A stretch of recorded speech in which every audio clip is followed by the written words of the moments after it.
Simply stated, there is no such thing as transgender.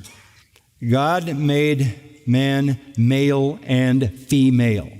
That is determined genetically, that is physiology, that is science, that is reality. This notion that you are something other than your biology is a cultural construct intended as an assault on God. The problem with buying into this is it is a kind of personal suicide.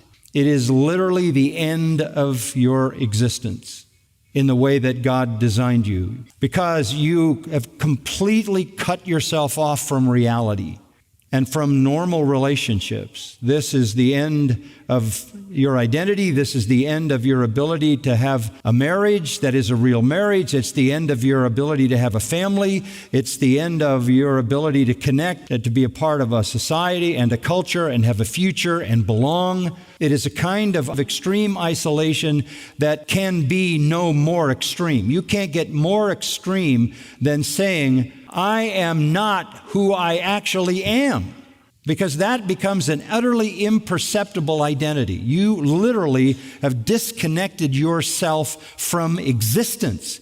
You aren't who you are. You are some fantasy person in your own mind. The isolation of this particular aspect of it is so sad and so tragic.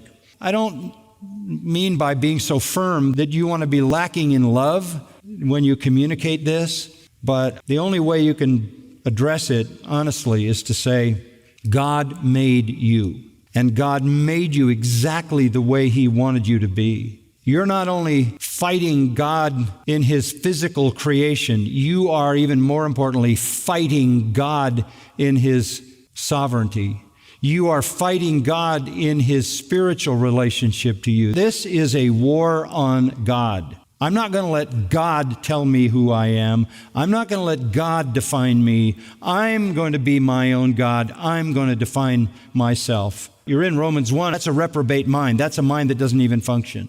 So while saying that with firmness so you understand it, this has to be dealt with love and compassion, because there's some holes in the heart of someone going in that direction. There's a lack of being loved and accepted and feeling wanted and needed and significant. So on the one hand, the reality of that lie and deception is so damaging, so destructive, so isolating, so corrupting that it needs to be confronted. But on the other hand, that confrontation can't exaggerate what already exists, which is a sense of feeling isolated in relationships. So you've got to find the fine line between confronting the error of it to protect the person, and at the same time providing the love and affirmation that that person needs to be all that God would have that person be.